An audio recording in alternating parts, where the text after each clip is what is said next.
اب خواتین حضرات وقت ہوا جاتا ہے قصص الانبیاء کے سیگمنٹ کا۔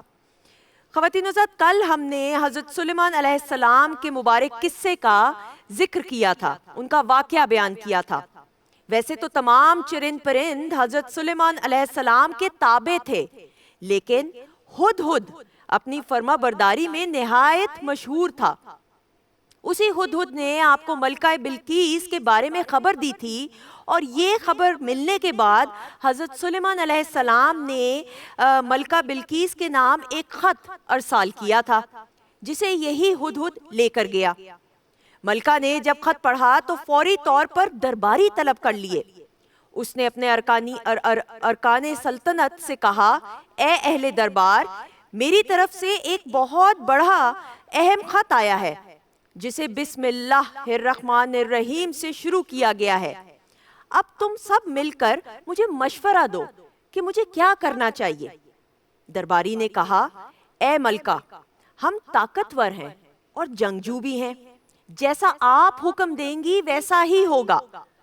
ملکہ نے کہا، بادشاہ جب کسی ملک میں گھس جاتے ہیں تو اسے تباہ و برباد کر دیتے ہیں اور وہاں کے معزز لوگوں کی تذلیل کرتے ہیں، چنانچہ ان سے لڑنا خلاف مصلحت ہے۔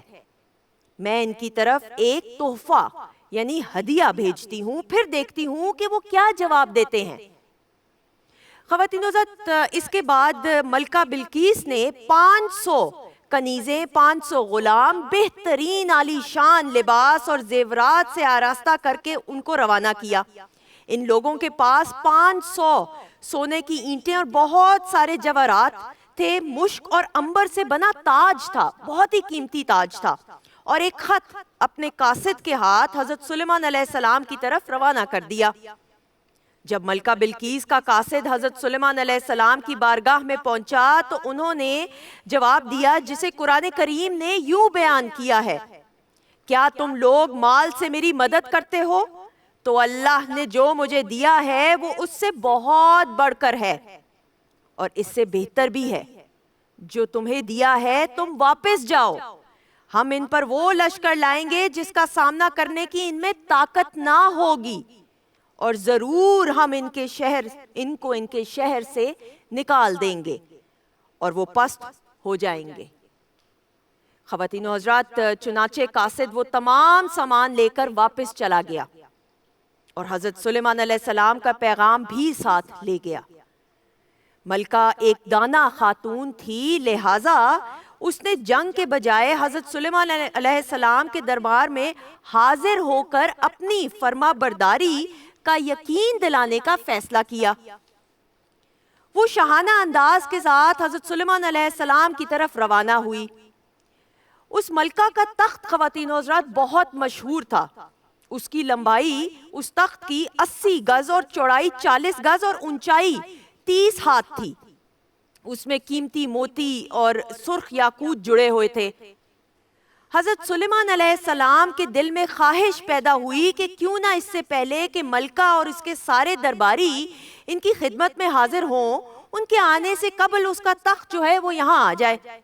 لہٰذا آپ نے درباریوں سے ارشاد فرمایا کہ تم میں سے کون ہے جو ملکہ کا تخت میرے پاس لے آئے گا قبل اس کے کہ وہ میرے حضور حاضر ہو۔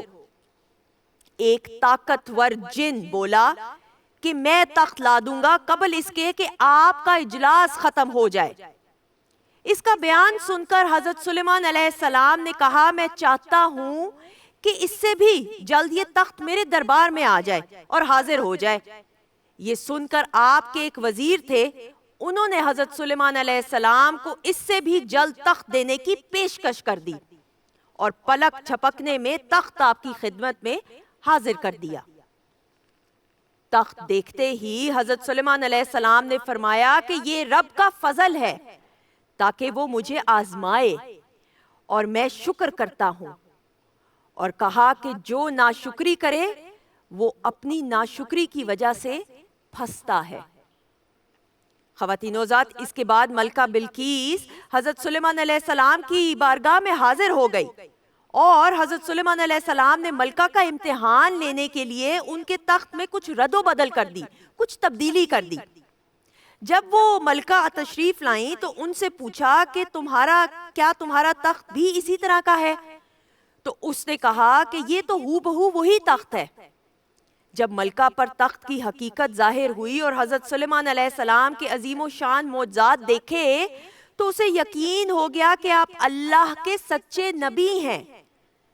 لہٰذا وہ بول اٹھی، اے پروردگار، میں نے اپنے پر بہت ظلم کیا ہے، میں حضرت سلیمان علیہ السلام پر ایمان لاتی ہوں۔ خواتین و حضرات، اس تمام واقعے سے ہمیں یہ سبق ملتا ہے، بلکہ یہ سبق بھی ملتا ہے کہ جب انسان شکر ادا کرتا ہے تو اللہ اس کی نعمتوں میں اضافہ کرتا ہے، ان کو بڑھا دیتا ہے اور مزید شکر کی توفیق دیتا ہے۔ اس لیے اللہ کا کثرت سے شکر ادا کرنا چاہیے کہ اے اللہ، تیرا شکر ہے کہ تو نے مجھے بے پناہ نعمتیں عطا فرمائیں، اور جتنا بھی ہم شکر گزار بنیں گے اتنا ہی اللہ تعالی ہماری نعمتوں میں اضافہ کرے گا۔ آج قصص الانبیاء کے سیگمنٹ میں یہ واقعہ آپ کی خدمت میں پیش کرتے ہوئے اور ساتھ ہی ساتھ یہ دعا کرتے ہوئے کہ اللہ تعالی ہمیں توفیق عطا فرمائے کہ ہم نیکی کا راستہ اپنائیں تاکہ ہمیں اپنے رب کی رضا اور خوشنودی حاصل ہو جائے۔ آمین ثم آمین۔ انشاءاللہ زندگی رہی تو کل قصص الانبیاء کے سیگمنٹ میں آپ سے پھر ملاقات ہوگی۔ اب اپنے معزز مہمانوں کی طرف بڑھتے ہوئے